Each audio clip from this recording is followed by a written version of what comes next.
हरियापुर गांव के एक कोने में रघुवीर लोहार का एक छोटा सा घर था। उस दिन सुबह सवेरे रघुवीर लोहार अपने औजार लेकर काम पर निकल रहा था। कब तक ऐसा चलेगा रघु? हर रोज सुबह कुछ आस लेकर जाते हो और शाम को निराश होकर लौटते हो। क्या तुम्हें नहीं दिखता कि पूरे गांव में सबसे बुरी हालत हमारी है? क्या करूं राधा, तू ही बता। मेरी किस्मत ही फूटी हुई है तो मैं क्या कर सकता हूं।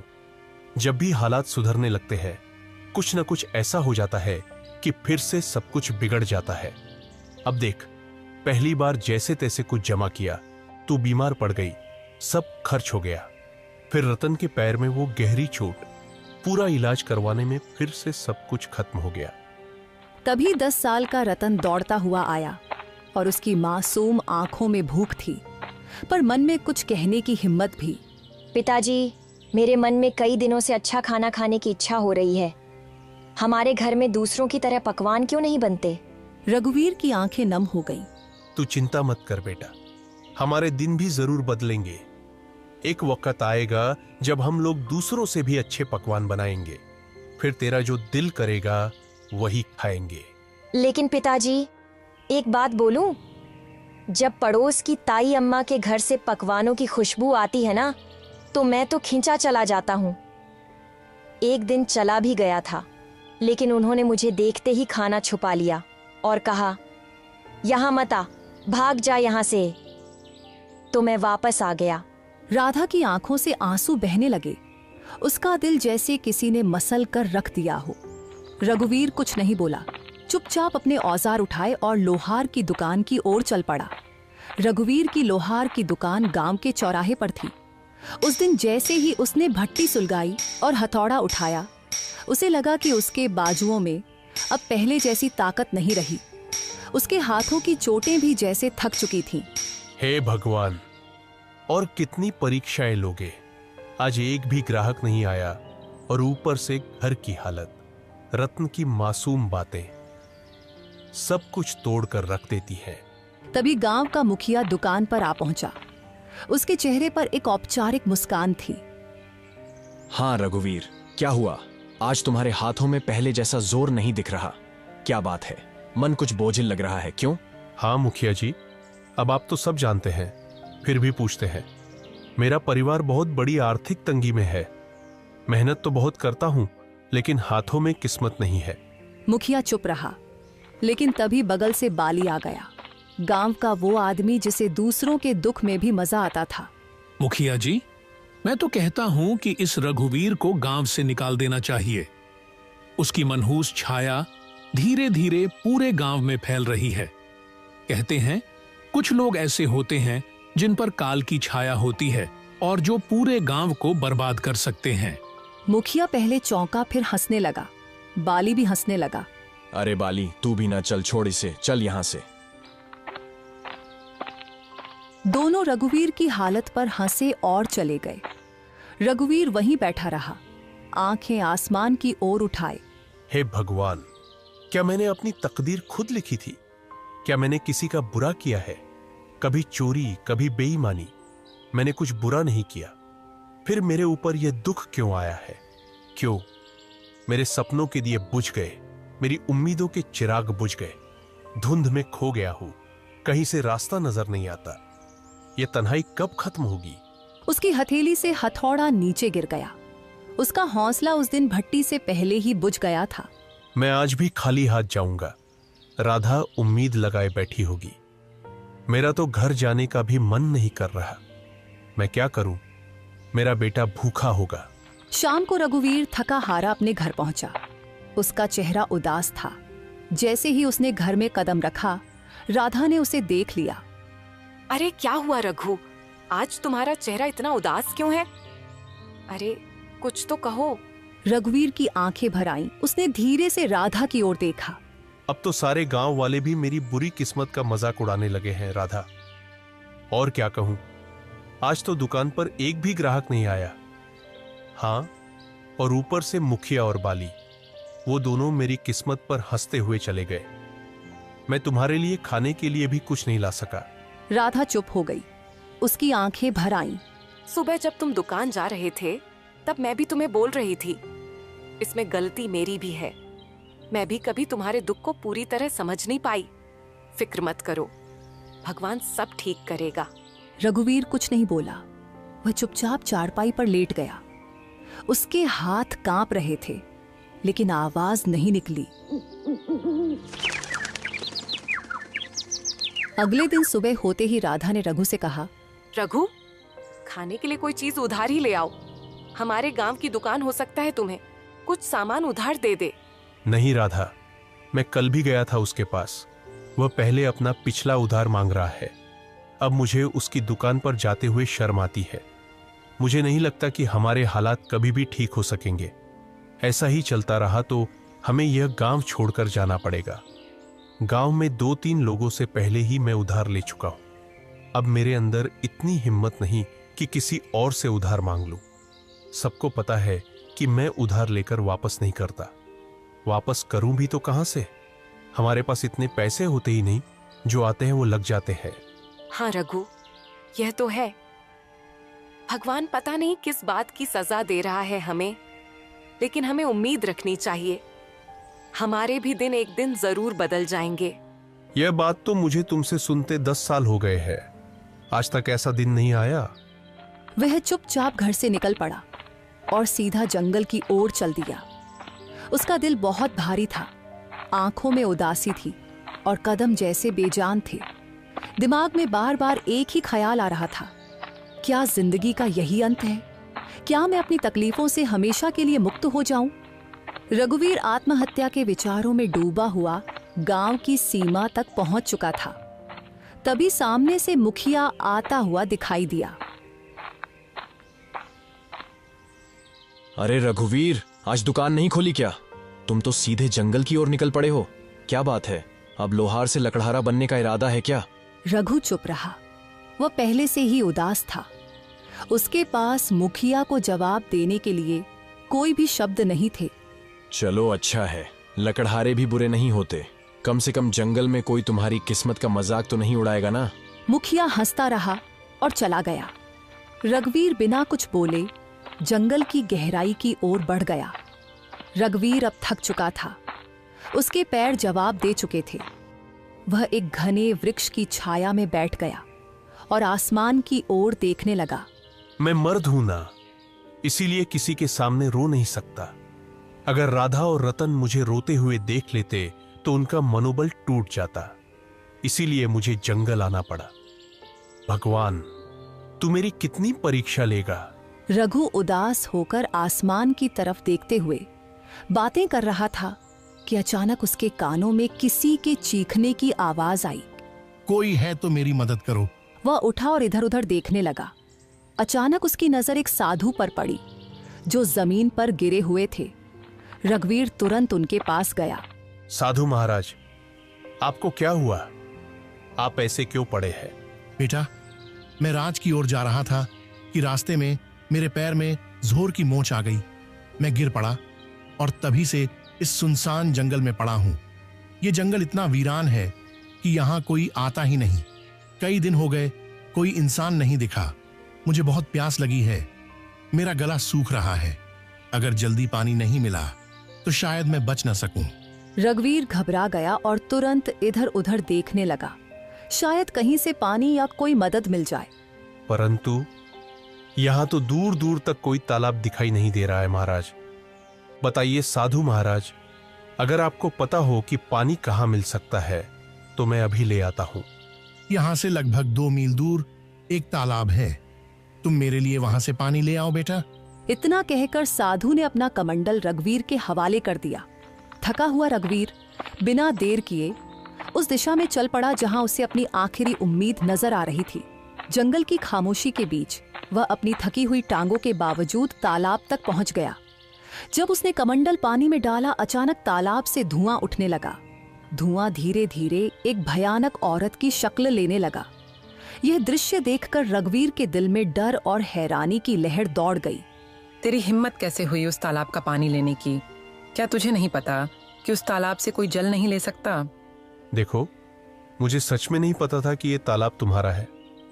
मुझे माफ करो, मैंने ऐसा कोई अपमान नहीं किया। मैं एक डायन हूँ अगर तुझे ये जल चाहिए तो मेरी एक पहेली का उत्तर देना होगा। अगर उत्तर गलत दिया तो इसी तालाब में डुबोकर मैं तुझे मार दूंगी। लेकिन हाँ, एक और रास्ता है जिससे तू बच सकता है। तू बिना जल लिए यहाँ से चला जा, न पहेली न मौत। रघुवीर गहरी सोच में डूब गया। एक ओर साधु की प्यास और दूसरी ओर मृत्यु का भय। मैं यहां से जल लिए बिना बिल्कुल नहीं जाऊंगा। मैंने किसी से जल लाने का वचन दिया है और मैं अपना वचन नहीं तोड़ूंगा। तो मेरी ये पहेली सुन। एक घर ऐसा जो हर दिशा में खुला हो, जिसके अंदर उजाला हो, पर ना कोई खिड़की हो, ना कोई दरवाजा, ना कोई दीवार हो और ना ही कोई जमीन, फिर भी सब कुछ उसमें समाया हो। बता, कौन है वो? रघुवीर ने कुछ क्षणों के लिए अपनी आंखें मूंद ली। उसकी सांसें तेज और बेकाबू थीं, मानो दिल के भीतर एक तूफान चल रहा हो। लेकिन उसके चेहरे पर एक अनोखा सा सुकून था, एक गहराई से भरा शांत भाव, जैसे वो अपने भीतर की रोशनी से सच्चाई को खोजने की कोशिश कर रहा हो। अंदर से बेचैनी के बावजूद उसके माथे पर एक दृढ़ संकल्प की रेखा साफ नजर आ रही थी, जो ये बता रही थी कि वह हार मानने वाला नहीं है। वो है मनुष्य का मन, जो हर दिशा में खुला होता है, जिसमें उजाला भी होता है और अंधकार भी। न कोई दीवार, न कोई दरवाजा, फिर भी उसमें पूरा संसार समा जाता है। डायन कुछ पल चुप रही, जैसे रघुवीर के उत्तर पर हैरान हो गई हो। फिर अचानक वह जोर से हंसने लगी, एक ऐसी हंसी जिसमें हैरानी, गुस्सा और शायद थोड़ी सी खुशी भी छुपी हुई थी।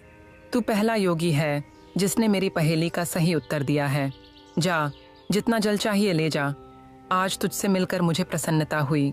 रघुवीर ने अपने कमंडल को ठंडे और साफ जल से भर लिया। उसकी आंखों में एक चमक थी, सफलता और संतोष की। फिर वह तेजी से लौट पड़ा। कदमों में जल्दी थी लेकिन दिल में शांति। वह सीधे उसी स्थान पर पहुंचा जहां साधु महाराज निर्जीव से पड़े थे, जैसे उनके जीवन की आखिरी उम्मीद सिर्फ रघुवीर की वापसी से जुड़ी हो। लीजिए महाराज, मैं जल ले आया हूं। साधु ने जल पीते ही रघुवीर को गहराई से देखा। उनकी आंखों में हैरानी और आश्चर्य साफ झलक रहा था। बेटा, क्या सच में तुमने इसी तालाब से जल लिया है? हाँ महाराज, आपने कहा था और मैंने निभाया। मुझे लगा था कि तुम जल नहीं ला पाओगे, क्योंकि मैं जानता था कि उस तालाब में एक डायन का वास है। जब भी कोई मनुष्य जंगल में आता है, मैं हमेशा उसकी ऐसी ही परीक्षा लेता हूं। अक्सर मैंने देखा है कि वह मनुष्य डायन के डर से भाग जाता है, लेकिन तुम पहले मनुष्य हो जिसने उस डायन की पहेली को हल किया और मेरे लिए जल लेकर आए हो। इतना कहकर साधु ने अपनी आंखें बंद की और कुछ मंत्र पढ़ने लगे। तभी वहां रंग बिरंगी किरणों के साथ एक सुंदर हिरण प्रकट हो गया। तूने मेरी मदद की है, इसीलिए मैं तुझे यह भेंट देना चाहता हूँ। साधु महाराज, इतना तो मुझे पता चल गया है कि आप कोई चमत्कारी साधु हैं, परंतु मैं इस हिरण का क्या करूंगा महाराज? इसे अपने घर ले जा और अपनी बेटी की तरह पाल इसे। और याद रख, यह हिरण तेरी किस्मत बदल देगा। मैं जानता हूं कि तू सबसे ज्यादा अपनी किस्मत की वजह से परेशान है, वरना तेरे अंदर कोई बुराई नहीं है। तू मेहनती लोहार है, तेरे मन में कोई लालच नहीं है और तू दूसरों की मदद करने वाला भी है। इतना कहकर साधु वहां से चले गए। रघुवीर ने उस हिरण को सावधानी से उठाया और अपने घर ले आया। हिरण की सुंदरता और चमक देखकर रघुवीर के दिल में नई उम्मीद जगी और उसने ठाना कि उसकी रक्षा करेगा और अपनी किस्मत बदलने की कोशिश करेगा। अरे, ये हिरण आपको कहाँ से मिला? रघुवीर ने सारी कहानी राधा को सुनाई। हमारे घर तो वैसे ही खाने के लाले पड़े हैं। साधु महाराज को अगर देना ही होता तो धन देते। इस हिरण को क्यों पकड़वाया? हाँ, अब साधु महाराज ने कुछ सोच समझकर ही दिया होगा। उन्हें भी तो हमारी इस हालत के बारे में अच्छी तरह पता था। तभी वहां रतन आ गया। पिताजी, यह हिरण वाकई बहुत अच्छा है। मेरे साथ तो अब गांव का कोई भी बच्चा नहीं खेलता, क्योंकि हम गरीब हैं ना। लेकिन अब मैं इस हिरण के साथ खेलूंगा। इतना कहकर रतन हिरण को लेकर घर से बाहर चला गया और खेलने लगा। हिरण इतना सुंदर था कि जिस किसी की भी नजर उस पर पड़ती उसका मन मोह जाता। अगले दिन जब रघुवीर अपने दुकान पर जाने की तैयारी कर रहा था, तभी गांव का जमींदार उसके घर आ पहुंचा। आप तो जमींदार हैं, मेरे घर पर क्या करने आए हैं? इससे पहले तो आप कभी नहीं आए। भला मुझ जैसे गरीब के घर में आपका क्या काम है? हाँ, बात तो तू सही कह रहा है रघुवीर, लेकिन बात यह है कि आज मैंने तेरे बेटे यानी रतन को एक हिरण के साथ खेलते देखा है। वह हिरण वाह वाह वाह बहुत ही सुंदर था, और तू जानता है कि मुझे जानवरों को पिंजरे में रखने का कितना शौक है, तो मैं वह हिरण खरीदना चाहता हूँ। राधा यहाँ सुनकर चौकस हो गई। वह कुछ कहने ही वाली थी कि माफ कीजिए, मैं वह हिरण आपको नहीं बेच सकता। अरे भाई, मैं तुम्हें इसकी अच्छी कीमत दूंगा। आप मुझे चाहे उसकी कितनी भी कीमत दे, माफ कीजिएगा, मैं उस हिरण को नहीं बेचूंगा। जमींदार क्रोधित होकर वहां से चला गया। आपने ये क्या किया? जमींदार हमें इसकी अच्छी कीमत दे सकता था, हमारी हालत कुछ बेहतर हो सकती थी। मैं यह हिरण नहीं बेचूंगा राधा, क्योंकि यह हिरण मुझे साधु महाराज ने भेंट किया है, और भेंट की हुई वस्तुओं को कभी बेचा नहीं जाता। कुछ दिन ऐसे ही बीत गए। रघुवीर और उसका परिवार हिरण से इतना जुड़ गया था कि उसे छोड़ने का ख्याल भी नहीं आता था। फिर कुछ दिनों बाद एक व्यापारी वहां आ पहुंचा। अरे भाई, मुझे तुम्हारा यह हिरण बहुत पसंद आया है, मैं तुम्हें इसकी मांगी हुई कीमत दूंगा। यह हिरण मुझे बेच दो। तुम चाहे मुझे कितना भी धन क्यों ना दो, मैं इसे नहीं बेचूंगा। अरे, तुम गरीब के गरीब ही रहोगे, तुम सामान्य लोहार हो, समझते ही नहीं कुछ। व्यापारी वहां से चला गया। राधा रघुवीर पर गुस्सा हो गई। जब से ये हिरण आया है, तब से हमारा खर्चा और बढ़ गया है। पहले जमींदार को लौटा दिया और अब व्यापारी को भी मना कर दिया। क्यों नहीं बेचा इसे? राधा, न जाने क्यों मुझे इस हिरण से अब एक खास लगाव हो गया है, और वैसे भी साधु महाराज ने कहा था कि इसे अपनी बेटी की तरह पालना। अब ये मेरी बेटी जैसा है, और भला कोई अपनी बेटी या को मांगी हुई कीमत पर बेचता है क्या? खुद सोचो ना। राधा यह सुनकर चुप हो गई और नम आंखों से मुस्कुराने लगी। धीरे धीरे वह हिरण उनके परिवार का हिस्सा बन गया। वहीं किशोनगर के राजमहल में उदासी छाई हुई थी। राजा विक्रम अपनी 20 वर्षीय पुत्री चंद्रलीका को देख रहे थे, जो बेहोशी की स्थिति में थी। उनके बगल में राजगुरु थे। राजगुरु, क्या मेरी पुत्री ठीक हो पाएगी? मैंने राज्य के बड़े बड़े वैद्यों को दिखाया, लेकिन कोई फायदा नहीं हुआ। महाराज, आपकी पुत्री को एक विचित्र बीमारी है। इसका इलाज शंभू है, लेकिन वह अत्यंत दुर्लभ है। तो फिर जल्दी से बताइए ना गुरुजी, इलाज क्या है? ध्यान से सुनिए।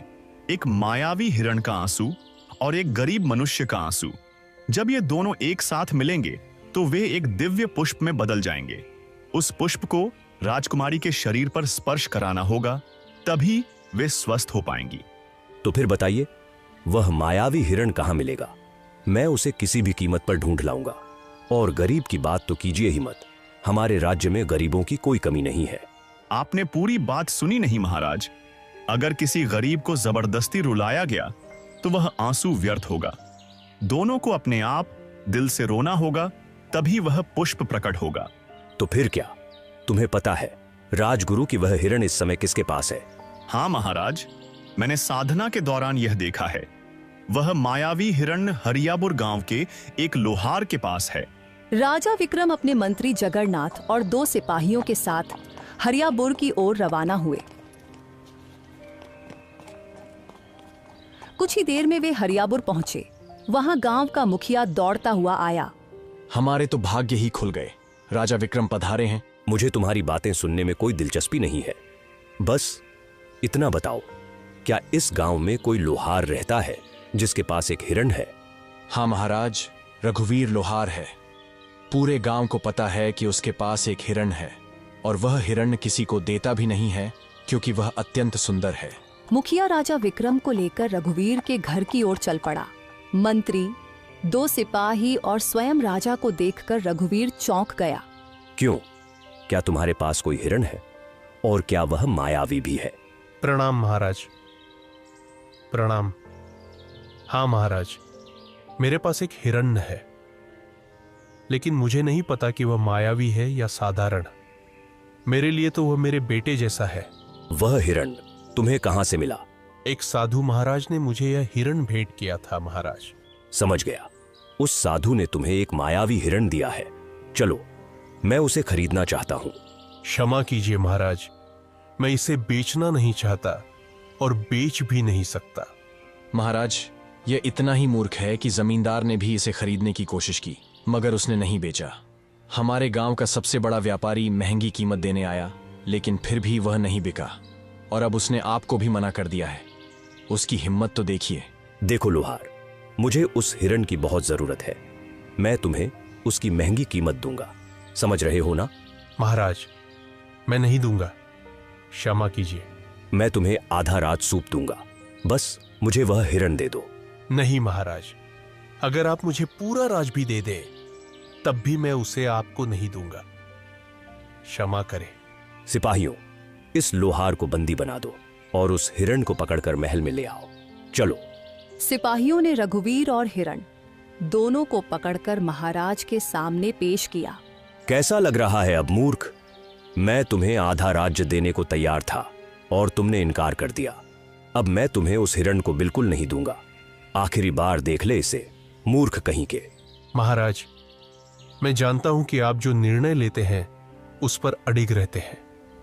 बस आपसे मेरी एक विनती है, मैं अपने इस हिरण को एक बार गले लगाना चाहता हूं। मैंने इसे अपने बेटे जैसा चाहा है। जा, तुम्हें इतनी मोहब्बत है तो जा गले लगा ले इसे। रघुवीर ने दौड़कर उस हिरण को गले लगा लिया। दोनों की आंखों से आंसू बहने लगे और जैसे ही वे आंसू धरती पर गिरे, वहां एक नीला फूल खिल गया। महाराज, यही वह फूल है जो आपकी पुत्री को ठीक कर सकता है। राजा विक्रम दौड़कर फूल लेकर अपनी पुत्री के कमरे में गए। फूल जैसे ही पुत्री के शरीर को छुआ, वह होश में आ गई। राजा विक्रम खुशी से राज दरबार वापस आ गए। मुझे माफ कर दो रघुवीर, मैंने अपनी पुत्री के प्यार में अंधा होकर तुम्हारे साथ अन्याय किया। तुम्हारे आंसू सच्चे थे। अब मैं समझ गया कि तुम कितना सत्य बोल रहे थे। तभी वहां साधु महाराज प्रकट हो गए। महाराज, यह गरीब लोहार किस्मत का मारा है। उस हिरण को मैंने ही उसे भेंट किया था और मैंने कहा था कि यह उसकी किस्मत बदलेगा। मैं जानता था कि आपकी पुत्री का इलाज उसी मायावी हिरण से होगा, लेकिन वह तभी संभव था जब हिरण पालने वाले की आंखों से सच्चे आंसू निकले, और सच्चे आंसू केवल सच्चे इंसान के निकलते हैं। साधु ने रघुवीर को देखकर कहा, रघुवीर, तुम्हारा काम पूरा हुआ, और जैसा कि मैंने कहा था, यह हिरण तुम्हारी किस्मत बदलेगा। अब समय आ गया है। रघुवीर, हम तुम्हें बहुत सा सोना देते हैं। तुम्हारी वजह से हमारी पुत्री ठीक हो गई है। हम तुम्हारा यह एहसान कभी नहीं भूलेंगे। महाराज, आपकी मेहरबानी है, लेकिन कृपया करके मुझे यह न दें। नहीं नहीं नहीं रघुवीर, यह भेंट है और भेंट को कभी ठुकराते नहीं।